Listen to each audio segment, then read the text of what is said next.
Okay, so this should be working. Does anybody else feel like something's really off? So, I'm here on the Gold Coast, just at Southport, and there was this young girl. Look, she looked like well kept, but she had a big bag, like the bags that you can get at like the hardware store that can just carry like 20 or 30 kilograms of stuff in them. She just had one big bag, and something looked off, and I said, she's sort of hanging out just sort of to the side of the gym, and I go, "Are you okay?" Like, she goes, and I said, and I just guessed, "Are you like homeless?" And she goes, I don't have anywhere, like.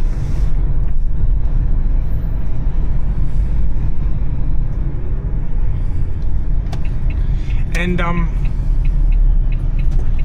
know what that beep behind me was. I was doing everything, driving too slow for him.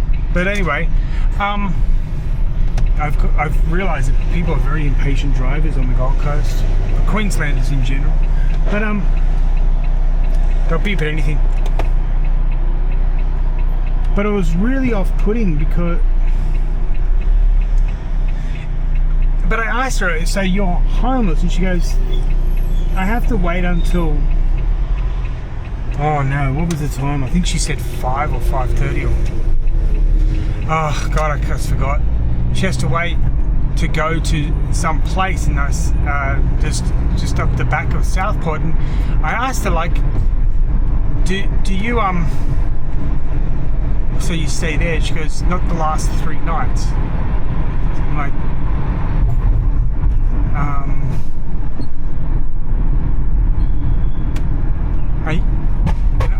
and I said, "So you've slept on the street?" She goes, "Yeah."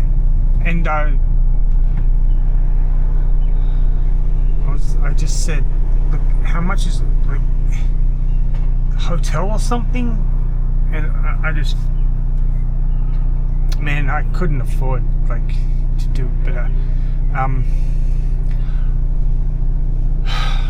there's Grace, I don't know why, but I had a big white blanket in the back of my car, and I said, do you get welfare?" She goes, "Yeah, but," I go, "There's nothing." She goes, "No," and I said, "There's nowhere to stay, like there's nothing." She goes, "No, there's not, no." And you know how you can tell if there's people who. She was really desperate, like. So anyway, I said, "Do you have a telephone?" She goes, "Yeah." I said, "Give me your number. Let me see. I'll make a phone call when I get home. I might be able. I don't know what I can do, but there's a garage where I am. You might just be able to." God, it just looked like she was desperate. I said, "Can you go back to your parents?" And she goes, and she said the heartbreaking thing, they're homeless too. They lost everything recently, and they got broken up. She's old. She's she's an adult, but she said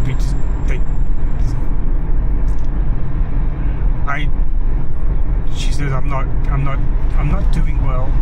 And so I understood what that meant, and I think that there was obviously a breakdown, but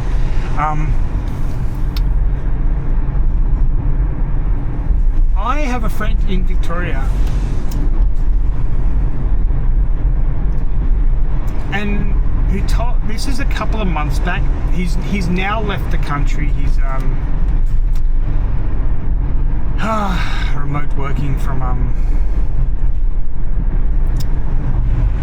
Thailand again.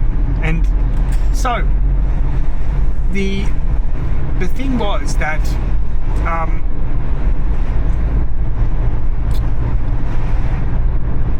he told me before he left, he said, where I live, I'm not going to say exactly where, but he said they know that people are the chosen people, that the government have helped, and they swear to God they didn't help, but absolutely the government helped these people come back because they had to.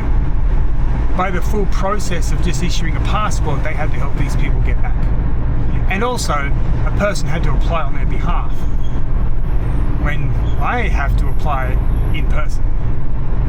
Well, at least present myself in person for an identification check. And makes no, again, it's the Labor Party, what do you expect? But Liberals are no better. The Liberal Party are the cuckolds for the Labor Party, that's all. And they say they don't agree with the Labor Party, but then they'll just cuck out and continue on with the same policies basically. They might just change the colour of the font, who knows, that's it, that's a change. They're not going to stop migration. The Liberal Party continue. But there's a very, my friend said that they know that the Labor Party's chosen people have made their way into the house. What was the?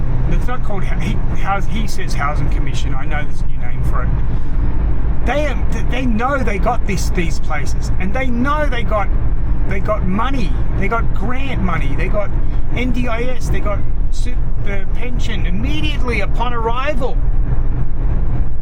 They know this because chatter, people still talk, and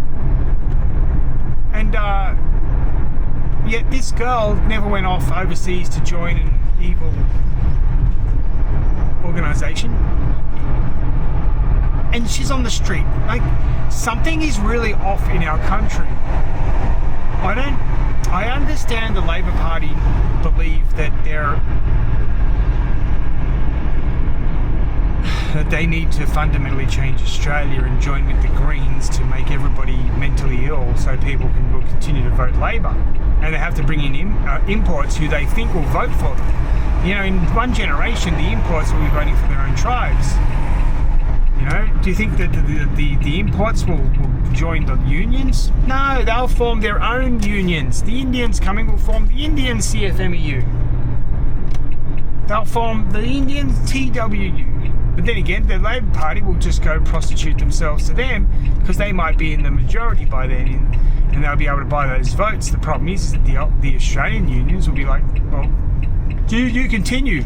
They'll be like, but you've undercut us and we've lost 30% of our income while the cost of living goes up because now we're up to 40 million people. And we can't afford homes. I'm a tradesperson. I'm a homeless electrician. That's what the Labor Party want. I think that's their sexual fetish now. They just want homeless Australians.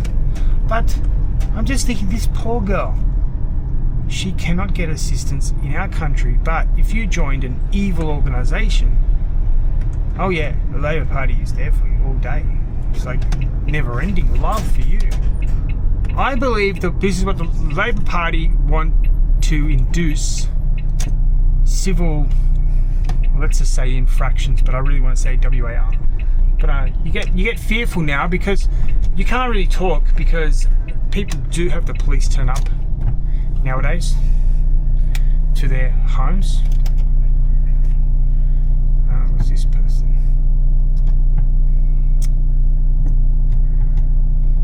Where are they going? I don't really understand. Oh, they're going out. Oh, they're pea platters. Okay.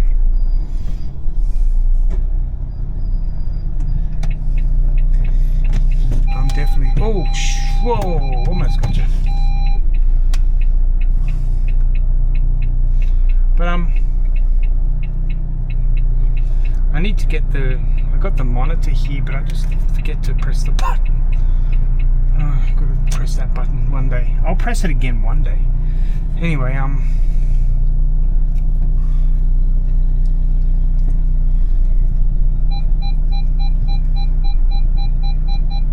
that'll do. Something really off in this country.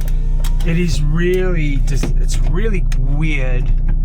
We have a government that I believe that it has a mantra, anything but Australians. Can anybody argue with that? I'm talking about Indigenous Australians.